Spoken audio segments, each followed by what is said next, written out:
Assalamualaikum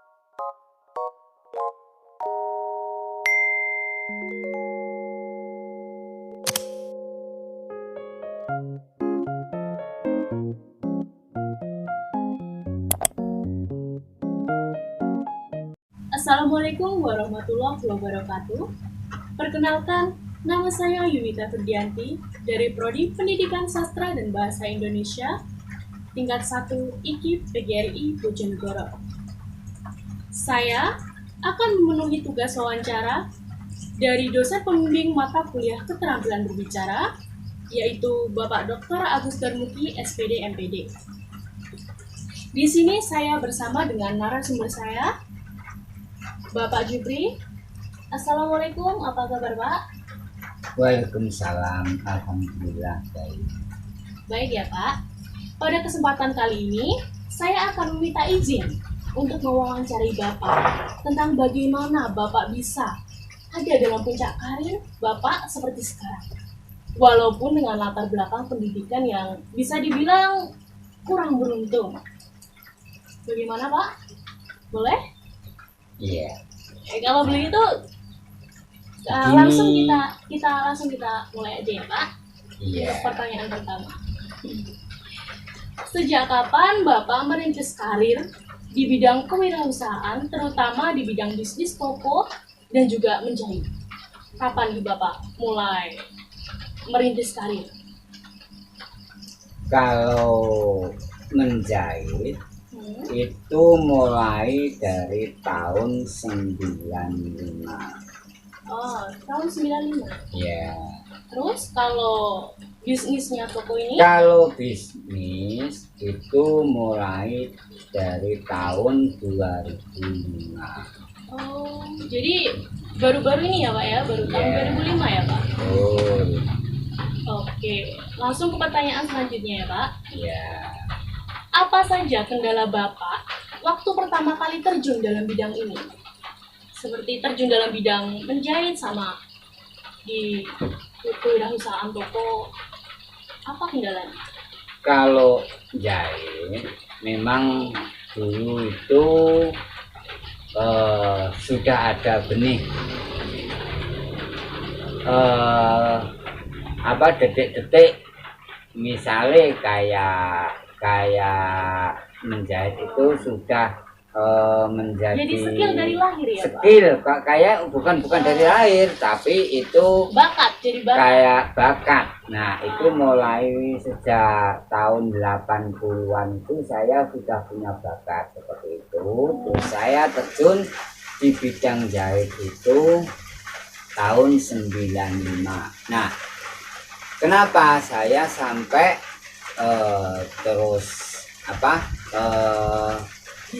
bisa langsung kayak ini usaha toko. Nah toko perwirausahaan toko itu, nah itu mungkin ya dari zaman tahun 95 itu penghasilan jahit itu belum semaksimal seperti sekarang. Ya, awal mulanya maka saya beralih, ya nggak beralih sih, ini untuk menambah penghasilan pendapatan, untuk mencukupi kehidupan sehari-hari itu ditambah dengan toko. Begitu. Terus pertanyaan selanjutnya Pak, siapa yang memberi saran atau rekomendasi pekerjaan ini ke Bapak? Apakah ada orang lain atau emang itu dari diri Bapak sendiri? Nah itu sebenarnya ya dari pemikiran sendiri, itu dari faktor ekonomi. Faktor ekonomi kalau ngandalin cuma jahitan aja mungkin penghasilan itu kayaknya kurang cukup lah. Masalah cukup itu bisa di secukup-cukupnya bisa, cuma ini motivasi untuk menambah penghasilan pendapatan. Jadi saya belajar membuka usaha toko gitu loh. Oh, begitu ya, Pak. Lalu di mana Anda mendapatkan skill kewirausahaan di bidang bisnis, toko, dan menjahit ini? Maksudnya apakah emang Bapak itu diajari sama orang lain atau emang Bapak otodidak sendiri? Kalau wirausaha sebenarnya nggak usah diajarin sana sini, itu belajar dari diri sendiri lah. Istilahnya seperti ini, kita misalnya ya, bukan kita, saya belajar wirausaha di pertokoan itu awal mulanya sebenarnya sepele. Dari mulai saya jualan es, maksudnya es Marimas, dengan tidak modal banyak, itu hanya 150.000 itu dari tahun 2005 itu modal itu pertama kali 150.000 itu plus itu untuk beli tremos. Nah, lama kelamaan dengan adanya keseimbangan antara jahit sama toko, jadi itu bisa digabungkan jadi untuk membesarkan toko. Oh, jadi semisal tokonya itu bisa kong dari menjahitnya itu juga ya, Pak? Ya, bisa dibilang begitu juga. Juga begini. Nah, ada prinsip sendiri. Nah, gimana nih Pak prinsipnya? Prinsip kalau untuk makan sehari-hari, nah ini hasil jahitan. Nah, terus untuk dagangan itu dikembangkan jadi hasil jualan. Misal sehari kita mendapat 50.000, nah 50 itu langsung enggak disimpan, langsung diputar, dibelanjakan kembali gitu. Langsung seterusnya seperti itu sampai berapa tahun, sampai 3 tahun mungkin ya, itu uang dagang itu enggak dikurangi sedikit pun. Jadi makan cuma dari jahitan ya. Nah, akhirnya jadi seperti inilah, jadi pertokoan seperti ini jangka waktu 3 tahun. Jadi awal mulanya 150.000 itu dikembangkan ya sendiri. Masalah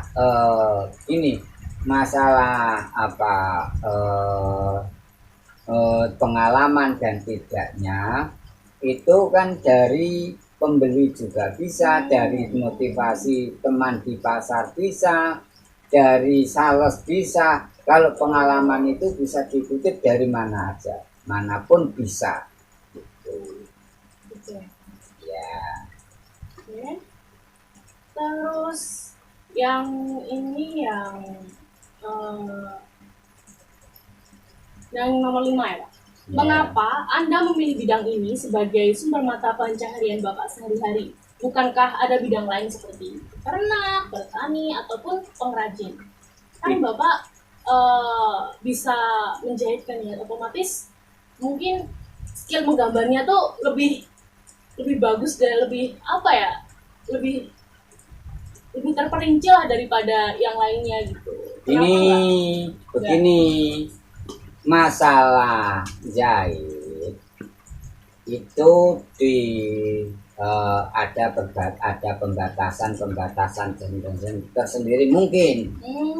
Gitu. Kayak saya ya, ini kan namanya orang kampung, orang desa, jadi pengalaman kayak seperti ini kan belum luas.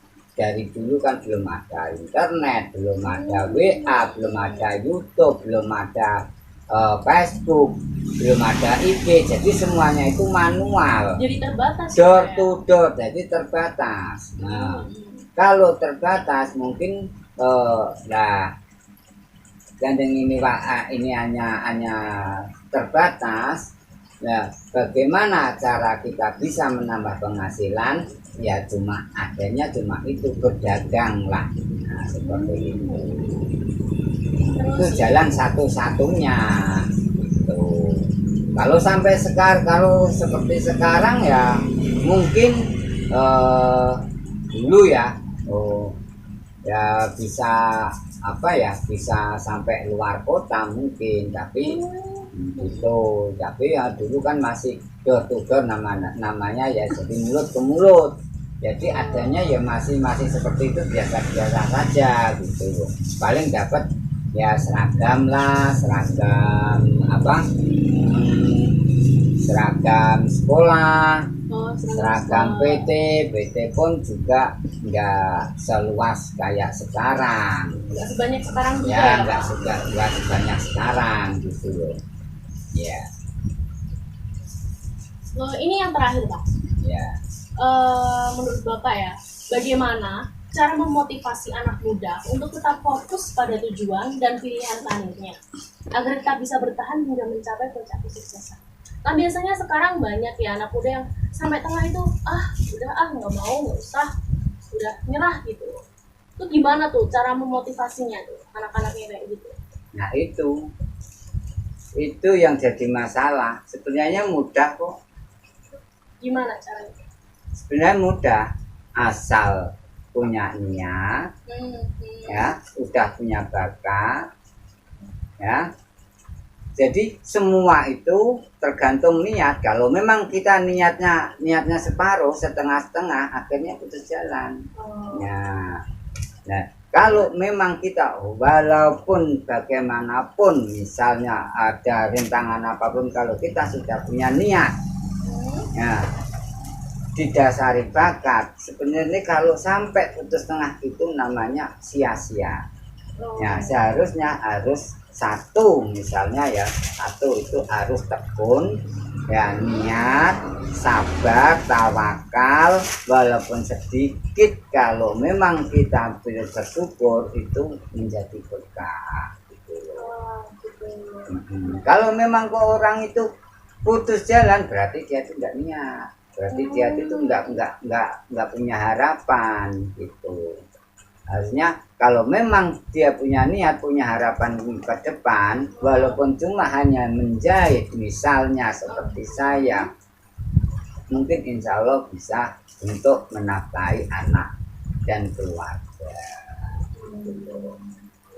Jadi semisal juga walaupun nggak punya bakat, maksudnya bakatnya nggak terlalu besar untuk bidang itu, tapi kalau punya niat tetap bakalan Bisa, ya. bisa, itu bisa. Semua itu tergantung niat. Nah, kalau memang niatnya kurang, ya itulah. Bakalan putus di tengah jalan ya. Iya, betul. Ya. Terima kasih Pak Jupri sudah menemani saya untuk wawancara, dan terima kasih sudah mau menjadi narasumber saya. Iya. Demikian wawancara yang saya lakukan bersama Bapak Jupri. Saya Yunita Ferdianti, pamit undur diri. Selamat siang dan sampai jumpa. Wassalamualaikum warahmatullahi wabarakatuh.